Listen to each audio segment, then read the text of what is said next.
The Great Storm of Cornwall is the sequel to The Great Coast of Cornwall, a drone film I released in 2019 that just had such an overwhelming response to it. That was when I knew I was going to make drone filmmaking an equal counterpart to my photography. And I had so much positive feedback for this particular drone film that I decided to make a sequel and really put some effort into it. I think this got around 12,000 views, which was just great.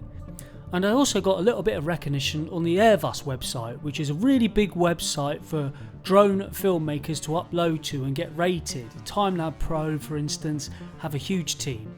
So that was really cool.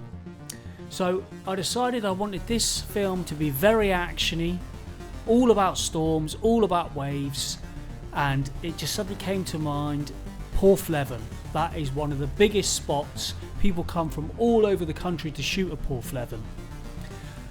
So I decided to go down there. A big swell had come in and I tried to launch the drone to get some footage. It wasn't raining, it was perfect conditions, and I couldn't take off. And I realised that whole area was geo-fenced off because there's a military airport, Predannick Airport, in Mullion Cove, with a 5-mile radius zone, and Porthleven lies within that zone. So I am a registered, qualified drone pilot. I've done my PCFO, and I had a look on the DJI website and I realised that that area I wanted to fly in was actually an authorisation zone. So it was possible I could get some authorisation and permission to fly there. So I went to the custom unlock, put in all my details, serial number, my little flight plan, just to fly over the sea area, very small area, not too high, within 60 metres, and I got permission. They sent through a serial number by email and I was able to take off from that area.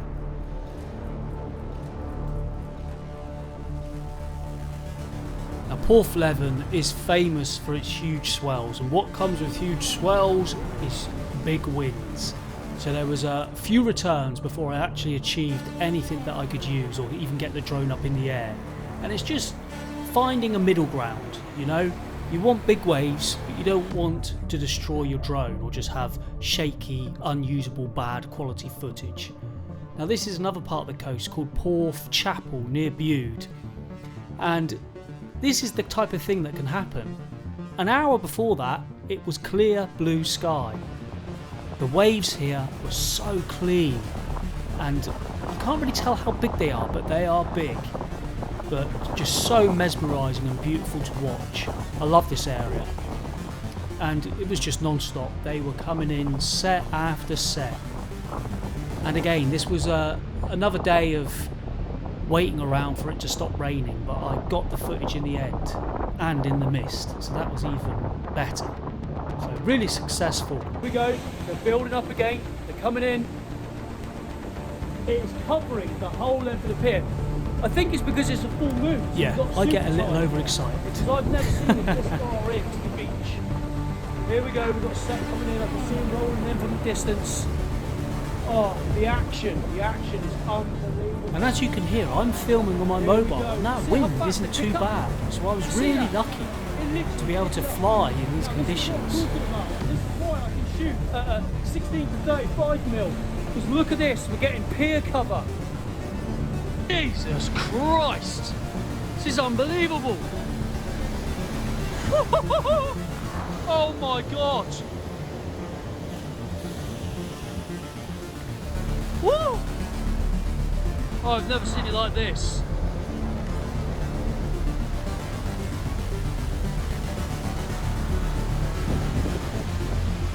Whoa!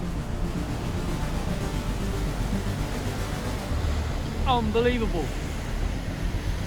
It's the biggest I've ever seen this.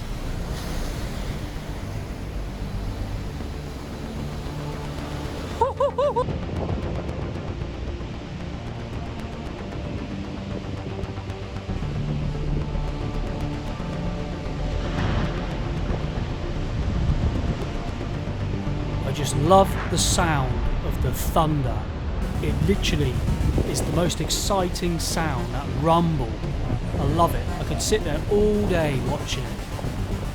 In fact, I can't wait for the next storm. So I'm at Chapel Porth now, and it is equally as going off here. And we're getting some beautiful, clean sets coming in. Really spectacular. And it's just mesmerising. I can't stop watching it. It's just so unbelievably beautiful. And these sets coming in are really clean, really surfable, I think. I don't think you could get out in that surf though. But yeah, just monster sets coming in, really nice and clean.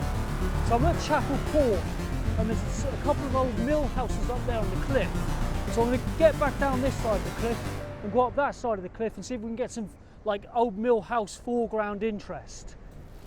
But it's just mesmerising. I can't stop looking at it. So back on the road, because when you get them alignments of conditions, you need to be as quick as possible and get to as many locations as possible on that high tide in the morning and then the evening tide. Now we had the great idea of using my lovely little niece, Neve, for the intro of the film, and her dad, Paul Lakeman, and that was really great. She's an absolute natural. It really added something different to this one, and she really enjoyed it. Great fun doing it. I start filming, and just like when it looks natural, it looks better. So that looks really cool.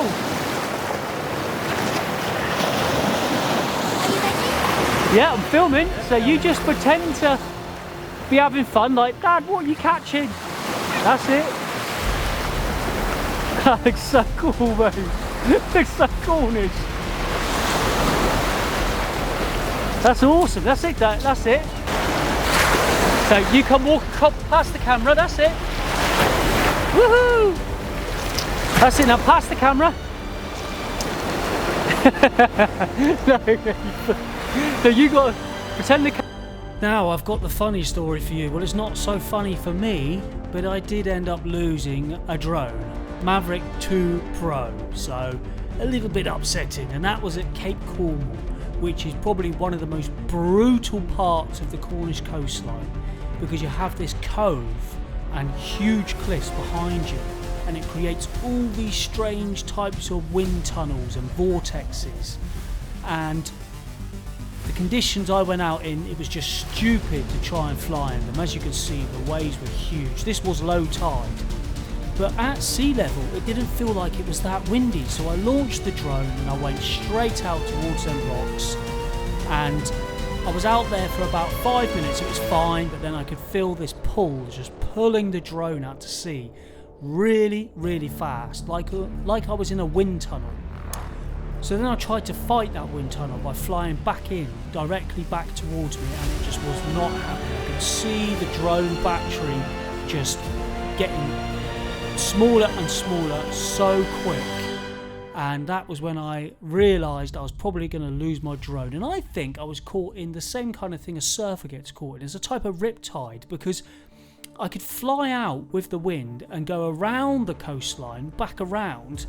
But then as I came back around towards me, I could see it within my grab, within my sight, just caught back in that rip current again in the sky and straight out to sea at about 100 miles an hour. And it must have been about 3 kilometres out to sea, and I was like, okay, I'm not getting it back this time. And it was a very emotional scene, very reminiscent of the Terminator 2 movie, where Arnie destroys himself in the molten metal. I said goodbye to my drone as it floated off, and I lost transmission to the controller. Very emotional. I became very attached to a piece of machinery. So I think it's probably like if you watched your dog float out to sea. I had the same kind of feeling towards it. Very odd. Man and machine binding together, I think.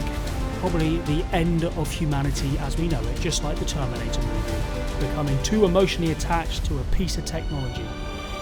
So the next location I had to film at was another new one, New Lanise Lighthouse, and again they just have huge swell there. The first day I went down there, it was like 18 foot or something. I mean, you couldn't even stand on the shoreline there. So I went down the next day. I waited around for 4 hours until it stopped raining, and I quickly got the drone out and got the footage I wanted. Equally as spectacular, we were getting still great bounce backs off the pier. So that was really cool. Now, for the intro of this movie, you'll hear a very folk Cornish song, a cover by the Oggy Men, and I actually contacted them and got permission to use it, so that was great. They're a really good band. They're based in Falmouth, I believe, and done some massive gigs, and their cover that they let me use is excellent. So I had that for the start of the movie. They've done big gigs, the Oggy Men. Check them out on Facebook, brilliant. Now, just wanted to talk about the Hasselblad camera on the Mavic 2 Pro, which is amazing at f.28 aperture. Now, I always use the cropped in field of view. I always use it, and the quality is still pretty damn good for a cropped in field of view. And it just gives you that parallax effect that just makes your movies look so much more interesting. And because it's a cropped in, kind of zoomed in at 28mm, I believe, don't quote me on that, it looks like I'm a lot closer to objects than I really am. And people have commented before on past drone movies, oh, you're too near that building, mate, that's not within regulations. Well, actually, I always am, because it's a cropped in view, and I crop it in even more sometimes when I'm editing. So, you know, I'm within the regulations. I'm never near the buildings, even if it looks like I am. I'm really far away now. It's incredible. It's such a handy tool to have that cropped in sensor capability and be able to get shots that look like you're very close. It's an awesome little function on Mavic 2 Pro that I don't think you get on any of the others. I think the Mavic Zoom you do. So that's really nice. It gives you a very good, powerful parallaxing effect. Now, the software I use to edit is DaVinci Resolve, and I absolutely love this program. It's a professional program, and it's more aimed at the colour graders, professional colour grading teams in fact. But it's also great as a general editing program to edit your videos. And it's got so many features. They do almost every other month there's an update on it. There's a real great, you know, a real difference in updates. And it's just a very powerful program, so many features, and I absolutely love it. And I'm so glad I went away from Adobe Premiere, because I was getting so many errors and losing things, and it's a little bit easier, I think, the layout. But the colour grading system is fantastic. You've got so much control over everything. And although the Hasselblad camera is a pretty impressive sensor and capture at 4K. I shoot at 4K 30 frames a second all the time in on that cropped in sensor mode. You know, you can push it a little bit, but it's not like DSLR footage, you know. There's a certain limit to where it will go with colour grading, but what you can do is impressive. You can make it look cinematic. So I'm so glad I got used to using this program. It took a while, but I'd never go back to anything else now. Absolutely love it. Cannot recommend it enough. It's a one-off purchase, so you're not on a subscription, and the updates are free, so you can't go wrong. And this is the delivery settings, and I usually export 4K 30 frames a second, well 29.9 frames per second to be exact, and H.264. And yeah, it's just great. I haven't had any problems with this, with exports, importing. It never stalls. I never get any kind of glitches with it. Yeah, fantastic.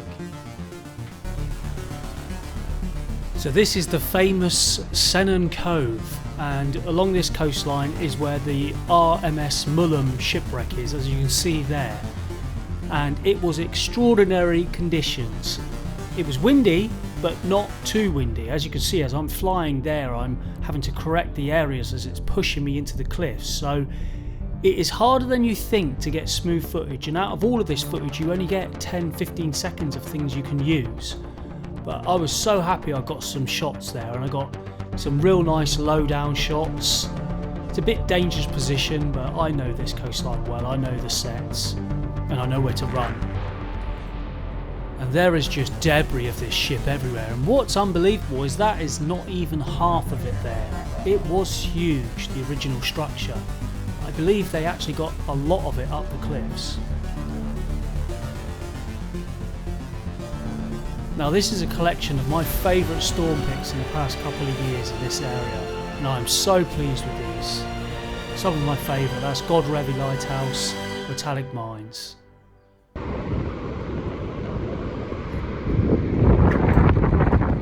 Great Storm of Cornwall is out now on YouTube, so please do check that out.